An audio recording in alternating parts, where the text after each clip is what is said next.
Oui, on a été coupé parce que j'avais plus d'espace sur ma carte. Donc je vous disais que la dernière fois en fait, ils disent que la dernière fois qu'elle a été là, c'est durant les, durant la période égyptienne. Donc voilà, ils ne veulent pas donner plus de détails, ils ne s'aventurent pas à donner plus de détails sur cette comète. Et prenez-le pour ce que c'est cet allemand, c'est un signe de plus qui apparaît dans le ciel. Un signe en forme d'épée avec une couleur verdâtre, etc. Donc on ne sait pas encore ce que ça veut dire. Euh, Juste un petit détail en plus. Euh, donc le deuxième parallèle qu'on peut faire avec la sortie d'Égypte, donc cette période qui précède la Pâque, c'est aussi le fait que Dieu a vu l'esclavage de son peuple. Alors, quand on parle d'esclavage, c'est un peu plus compliqué pour nous de l'appréhender parce que on a en tête les différents films qui ont été faits, qu'on a tous vus, Le Prince d'Égypte, les 10 commandements, Moïse, etc. Et qu'on s'imagine l'esclavage des Égyptiens envers les Hébreux, on l'imagine à coups de fouet, on l'imagine euh, on l'imagine avec des morts, etc. Ce qu'on oublie de considérer, et moi aussi j'ai été surpris de ça, c'est que les esclaves avaient le gîte, le couvert, et qu'ils avaient de la viande aussi à manger. D'ailleurs, quand ils vont dans le désert, c'est une des premières choses qu'ils reprochent à Moïse, c'est qu'en Égypte, ils avaient de la viande à manger, qu'ils avaient un toit sur la tête. Et donc on voit que les conditions de ces gens qui étaient esclaves, en fait, ils n'étaient pas tous dans des conditions aussi dures qu'on pourrait le penser. Donc en Égypte, il y avait plusieurs compétences et on peut assez bien imaginer qu'il y avait des gens qui étaient à des postes à responsabilité, qui avaient un salaire, une position, euh, plus, une condition meilleure que la position d'esclave. D'ailleurs, il y avait ce qui était caractéristique, c'est l'histoire de Dathan tout simplement. Hein. Dathan qui était celui qui était chef des corvées, donc c'était un hébreu, un- quelqu'un qui était d'Israël, et puis il était chef des corvées sur ses propres frères. Et l'histoire de Dathan, on le voit assez bien dans les films, c'est qu'il se plaisait assez bien en Égypte, dans la position dans laquelle il était au-dessus de ses frères hébreux, il n'était pas esclave lui-même, au contraire, c'était lui qui choisissait qui allait faire quoi comme travail. Et certainement aussi, on peut aussi imaginer que tous les Hébreux n'avaient pas une situation d'esclave. D'ailleurs, ce qui m'a étonné en lisant les récits sur comment ils vivaient en Égypte, donc les Hébreux, comment ils vivaient en Égypte, ce qui m'a étonné, c'est que j'ai toujours pensé qu'une majorité d'Hébreux étaient sortis. J'ai été étonné de savoir que euh, finalement, 20% des Hébreux seulement ne sont sortis. 80% des Hébreux sont restés en Égypte euh, parce qu'ils avaient peur de l'inconnu, parce qu'ils trouvaient que la situation en Égypte était supportable. 20% seulement ne sont sortis. Donc, ouais, j'en ai parlé à d'amis, j'en ai parlé un petit peu autour de moi. Je trouvais ça vraiment. C'est le genre de détail de l'histoire qu'on ne connaît pas. 20% seulement ne sont sortis. Donc 20% seulement euh, ont vu la situation d'esclave et ont voulu prendre le risque de sortir et ont pris le risque de faire confiance à Dieu et sont sortis. 20% seulement. Et la sélection se resserre encore quand on voit que finalement Dathan va sortir, Corée va sortir, Abiram va sortir, ils vont médire contre Moïse, etc. Et qu'il va y avoir un jugement sur eux, la terre va s'ouvrir, la terre va les engloutir. Et c'est pour ça que je vous dis, en fait, la sélection de ces 20%, donc 600 000 hommes, hein, de ces 20%, il va encore avoir une sélection et la sélection va encore se resserrer. Donc c'est intéressant à constater. Et la difficulté, donc là, j'en viens à la conclusion de ce deuxième point, la difficulté c'est de reconnaître qu'on est esclave. Parce que à cette époque, eux ne l'ont pas forcément reconnu. Ils ne l'ont pas forcément reconnu, pourquoi parce qu'ils avaient à manger, ils avaient un toit, ils avaient le gîte, ils avaient le couvert. Et même si leur situation était compliquée, euh, ils préféraient supporter cette situation plutôt que de faire confiance à Dieu et de prendre le risque de sortir euh, dans le désert. Qui plus est, il y avait un fameux pas de foi à faire. Moi, j'imagine assez bien que quand ils sont sortis dans le désert, ils se sont dit mauvais plan. Mauvais plan pourquoi? Parce que c'est le désert, que dans le désert, il n'y a rien qui pousse, il n'y a pas d'eau, il n'y a pas de viande. Ils n'étaient pas encore au courant qu'il allait avoir la manne. Donc c'était vraiment une sortie à l'aveugle, où j'imagine que quand Moïse leur a dit on va dans le désert, ils se sont dit mauvais plan. Et puis finalement, la suite de l'histoire, nous on la connaît, c'est qu'ils ont eu la manne tous les jours pendant 40 ans. Ils ont eu de la viande, ils ont eu de l'eau. Et Dieu a pris soin d'eux dans le désert à un tel point qu'ils ont pu être multipliés. Donc voilà. Je reviens à ce deuxième point. Donc c'est réaliser en fait l'esclavage dans lequel on est. Et ce deuxième point, je pense qu'il mériterait d'être un petit peu développé.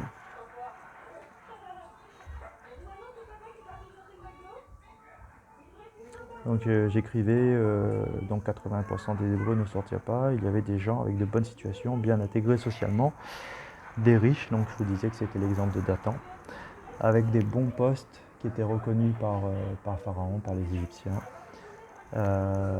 et qui étaient bien intégrés dans la société.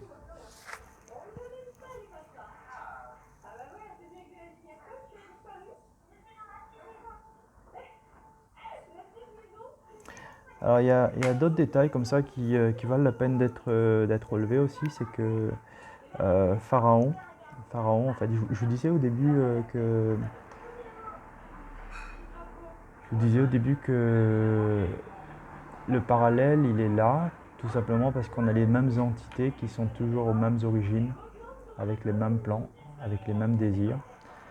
Et là, il y a un autre parallèle, c'est Pharaon. Quand on considère Pharaon représente en fait le serpent. En fait, il représente le serpent d'Éden.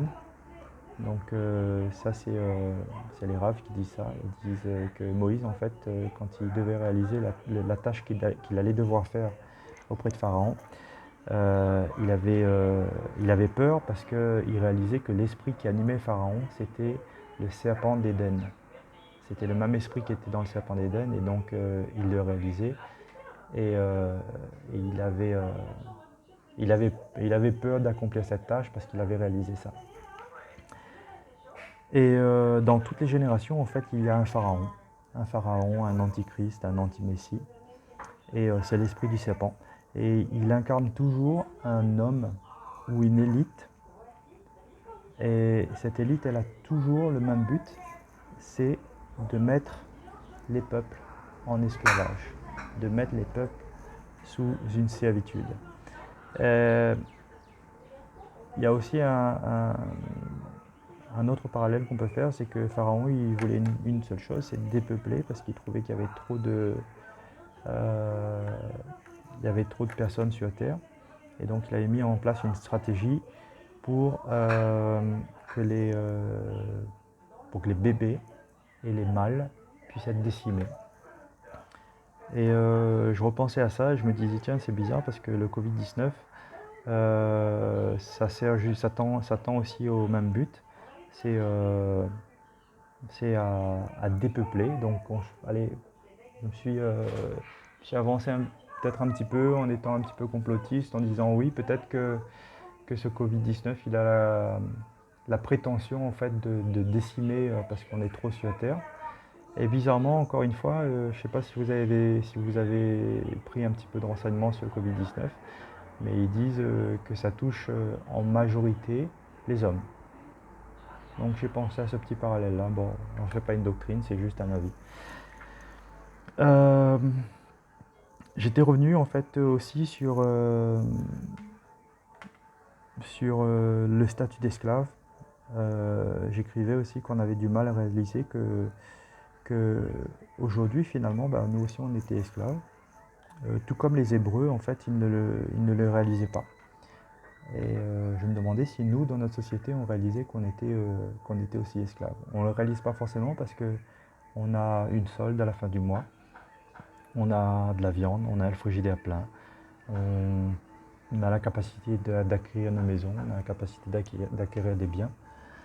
Mais est-ce que pour autant, si on y réfléchit, est-ce qu'on on n'est pas dans une situation d'esclave?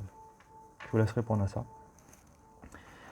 Et j'avais écrit que finalement, oui, je vous disais au tout début que c'était encore un coup de Dieu. Pourquoi est-ce que je peux dire ça?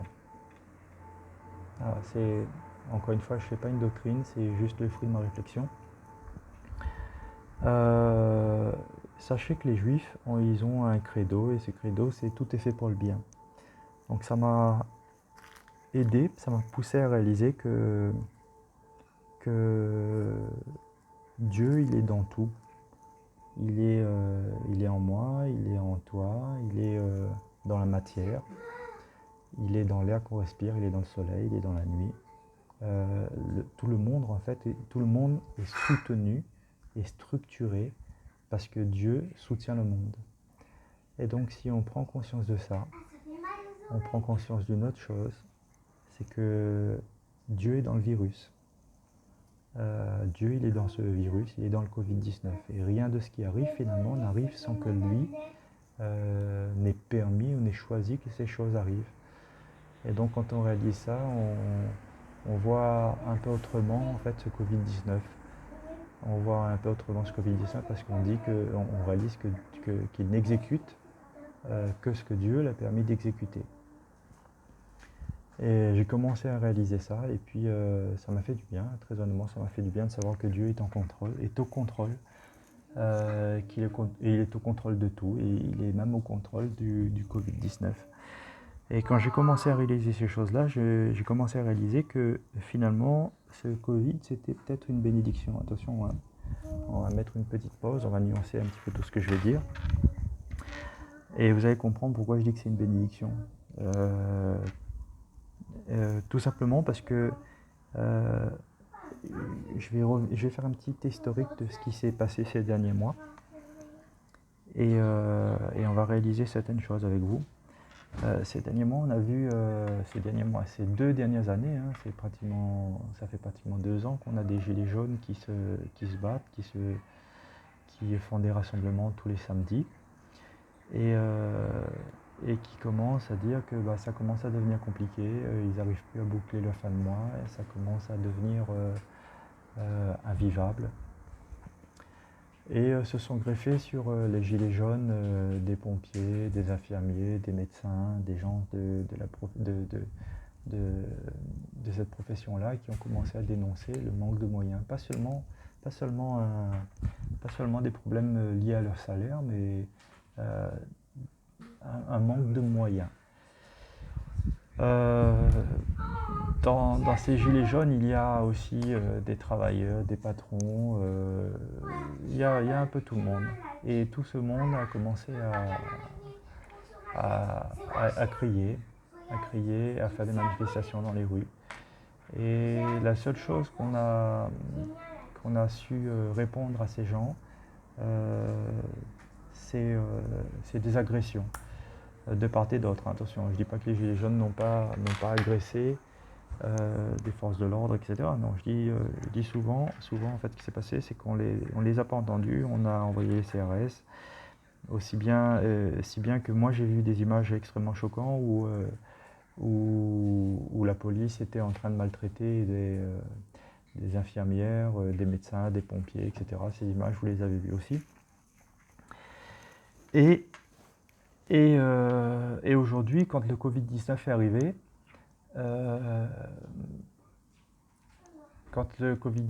aujourd'hui, ces gens qu'on n'a pas entendus, je parle des infirmiers, du corps des médecins, etc. Je parle des proches, je parle des pompiers. Ces gens qu'on n'a pas entendus, qu'on n'a pas voulu entendre, ces gens, quand ils ont demandé plus de moyens, plus d'effectifs, on ne les a pas répondus. Et aujourd'hui, c'est ces gens qui sont amenés à faire face à cette crise Covid-19. C'est ces gens qui nous disent bon, ben, on doit faire des choix parce qu'on n'a pas assez de respirateurs, on n'a pas de masques, on n'a pas de gants, on n'est pas protégé. C'est ces gens qu'on applaudit tous les soirs à 20h pour leur dire merci de leur courage. Il y a quelques mois, ces gens étaient considérés comme des moins que rien, et aujourd'hui on les considère comme des héros. Qu'est-ce qui a changé? Ce qui a changé, c'est que le Covid est passé par là, c'est que cette plaie est passée par là, et que cette plaie, finalement, a permis en fait de mettre en lumière la gestion que l'on avait des hôpitaux en France. Comment est-ce qu'on gérait les hôpitaux en France? On ne leur donnait pas assez de moyens, on ne leur donnait pas assez d'effectifs, on ne leur donnait pas assez de personnel. C'est pareil pour les pompiers, c'est pareil pour les profs qui n'arrêtent pas de crier aussi parce qu'il manque de moyens, etc. Et en fait, le Covid, en fait, qu'est-ce qu'il a mis en lumière?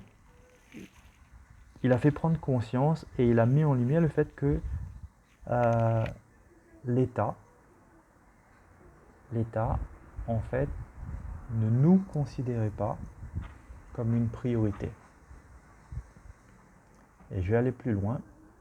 Dans ce que je vais dire. Je me suis rendu compte que quand on parle des DOM-TOM, quand on parle de la France, etc., on parle de DOM-TOM, c'est territoire d'outre-mer. Et j'ai toujours cru, en fait, jusqu'à peu,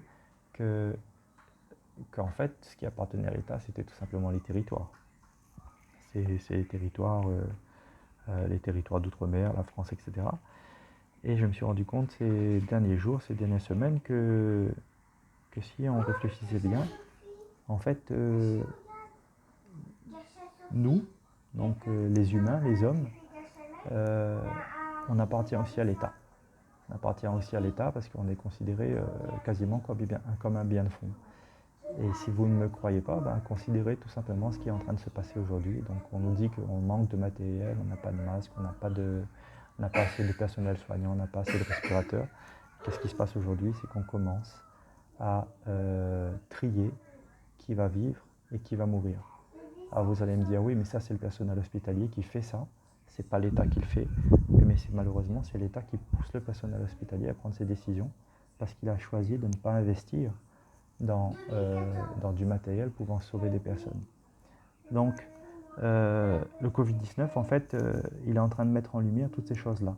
Il est en train de mettre en lumière comment est-ce que le président il nous considère, comment est-ce que les ministres nous considèrent, comment est-ce que l'élite nous considère, nous, qui sommes du bas peuple.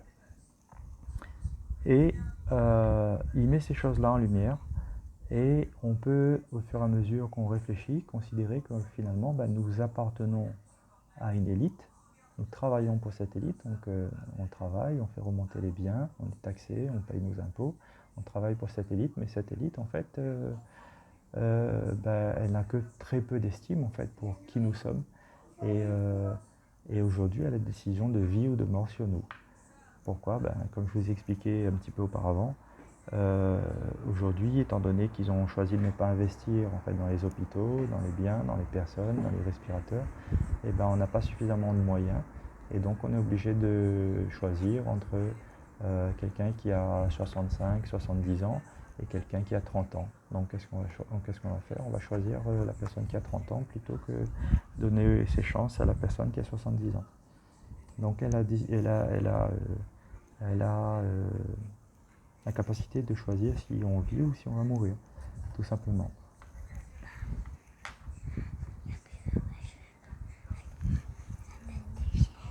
fini d'enregistrer la vidéo et après on voit ça, d'accord? Donc je vous laisse réfléchir à ça. Je disais, en conclusion, les hommes sont au final à l'état comme un bien de fond. Et je disais, s'ils pouvaient, ils auraient aussi pris nos âmes. Donc j'imagine que c'est le plan, mais plaît à Dieu, c'est pas ce qui arrive.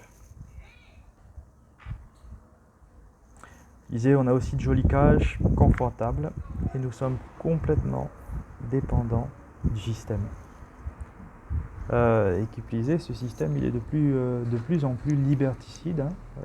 Si vous suivez un petit peu ce qui se passe en ce moment, on parle de plus en plus de textes de loi qui vont être mis en place pour pouvoir suivre nos déplacements, nos trajets, pour pouvoir nous traquer tout simplement. Donc on est en train de préparer un système où tôt ou tard ils vont nous proposer une petite puce pour pouvoir payer, manger et être traqué tout le temps, au nom de la sécurité, pour savoir où est-ce qu'on est, avec qui on a été en contact, etc. etc. Et je disais aussi qu'en plus d'être liberticide, ce système il est de plus en plus contre les lois de Dieu. Donc voilà, je ne vais pas aller davantage sur ce terrain-là. Donc un système qui est marqué par un contrôle de plus en plus appuyé à l'encontre de ses citoyens, qui considèrent comme des instruments, donc je vous disais un petit peu avant, des instruments, des outils, ou des petites mains tout simplement utiles à faire remonter les richesses, donc pour une élite. Donc comme en Égypte encore une fois. Soit dit en passant, comment ça se passe, faire remonter les richesses? Ça se passe par taxation, ça se passe par emprunt. Et dans les dernières actualités, je ne sais pas si vous avez fait attention à ça, on nous avait dit qu'on n'a pas 40 milliards pour pouvoir subventionner les retraites et que c'était urgent, donc ils avaient fait une proposition de loi pour les retraites. Donc c'est ce qui a poussé beaucoup de gilets jaunes à être dans la rue. Et donc on n'a pas 40 milliards d'euros, pardon. Et suite à la crise Covid-19, ça y est, on a trouvé 300 milliards empruntés aux banques privées. Et vous vous doutez bien que ces 300 milliards, il va falloir les rembourser. Et on sera encore plus esclave que ce que l'on est aujourd'hui. Donc c'était déjà un système capitaliste à outrance, ça va être pire. La crise des gilets jaunes, c'est infirmiers, pompiers, travailleurs frappés parce qu'à bout de souffle, parce qu'ils demandaient plus de moyens. Donc en fait, la conclusion c'est le Covid, il n'a pas créé cette situation. Il a juste mis en lumière en fait l'estime que nos dirigeants avaient pour son peuple. Il a juste mis en lumière. Et quelque part, il a rendu justice aux infirmiers, aux pompiers, un petit peu à tous les corps de métier. Tous ceux qui hier étaient pris pour des moins que rien. Et aujourd'hui, ces gens-là sont considérés comme des héros. Et ils sont considérés comme essentiels à la vie de la nation. Donc, cette période de confinement, cette crise, finalement, si on considère qu'elle vient de Dieu, que Dieu est dans le virus et qu'il en fait ce qu'il veut, cette crise, elle est là pour nous ouvrir les yeux. Pour nous ouvrir les yeux, pour qu'on puisse prendre un temps et pendant ce temps, faire une pause, réfléchir. Qu'est-ce qui est essentiel de ce qui ne l'est pas. Auparavant, on était tout le temps en train de courir à gauche, à droite. On a des papiers à remplir, on a des impôts, on a plein d'obligations. Et aujourd'hui, on est obligé de faire une pause. Moi, je crois que c'est Dieu qui nous donne une opportunité de faire cette pause, de prendre un moment et de réaliser voilà, qu'est-ce qui est utile, qu'est-ce qui ne l'est pas, qu'est-ce qui est essentiel. Pas juste utile, c'est qu'est-ce qui est essentiel de ce qui ne l'est pas. Et Dieu, dans cette crise Covid-19, il est en train de rendre justice. Il est en train de dire, voilà, ces gens que vous ne considériez pas auparavant, maintenant ils sont essentiels à la nation. C'est eux qui sont les héros, c'est eux qu'on applaudit à 20 heures. Et je ne parle pas juste des infirmiers, je parle de tous ceux qui sont réquisitionnés en ce moment. Et les réquisitions, ben, vous voyez, hein, il faut 3 ans pour être diplômé infirmier. Là, ils ont réquisitionné deuxième année. Ceux qui étaient partis en retraite depuis moins de 5 ans aussi, ils sont réquisitionnés. Le code du travail en prend un sacré coup. Bon, vous le savez, vous avez suivi les infos. Et cette crise, c'est tout simplement Dieu qui remet en lumière ces choses et qui fait un petit peu justice. Moi, j'aime croire que notre président, en fait, Macron, il a tout simplement fait la balance entre on laisse le virus infecter tout le monde et on regarde quelle perte économique il y a, ou on met les gens en confinement et on regarde quelle perte économique il y a. Et je crois que ce qu'il a fait, c'est qu'il a dit que si on allait en confinement, enfin il a pensé que si on allait en confinement, il allait avoir moins de pertes économiques et que c'est pas de gaieté de cœur qu'il a pris cette décision. Et moi j'aime penser que finalement c'est Dieu qui a fait une clé de bras, qui a obligé l'État, le gouvernement, le Premier ministre, l'élite, à prendre ces mesures de façon à ce qu'on ait du repos tout simplement. Et que s'ils avaient pu faire autrement, ils l'auraient fait. Et j'aime penser que c'est Dieu qui est en train de mettre la France à genoux, qui est en train de l'obliger à faire une pause, qui pourrait lui être salutaire, et que ça devrait nous interpeller à nous, hein, à faire une pause, que c'est le moment de réfléchir, que ça doit nous être salutaire. Alors faire une pause pour faire quoi? Faire une pause pour faire teshuva. Donc faire repentance de notre façon de vivre, qu'est-ce qu'on a fait jusqu'à maintenant. Une pause pour faire réparation. Donc quand on s'est remis en question, c'est important de pouvoir faire réparation, de réparer les choses qu'on a mal faites, si c'est possible. Si on a fait des choses envers notre prochain, c'est important de le faire aussi, de faire réparation, tout simplement. Et un temps de pause pour pouvoir faire aussi des bonnes actions. Des bonnes actions. C'est le moment d'aimer son prochain comme soi-même. C'est le moment de faire des bonnes actions. Et c'est une opportunité que Dieu nous donne à travers ce temps de confinement, pour resserrer les liens, pour prendre soin de nos frères, pour passer des petits coups de fil, pour faire réparation quand on peut, faire teshuva, passer du temps avec lui. Il y a toujours ces deux dimensions, où la dimension horizontale, verticale, et une dimension horizontale. Donc la dimension verticale, c'est la relation qu'on a avec Dieu. Donc c'est le moment de travailler sur cette relation. Et la dimension horizontale, c'est la relation qu'on a entre nous et les autres. Donc ça va toujours dans ce sens.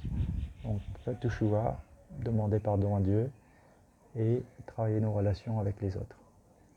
Dans nos églises évangéliques, on a toujours tendance à dire il faut prier pour les autres, il faut qu'un maximum se repente, il faut qu'un maximum puisse connaître Dieu, etc.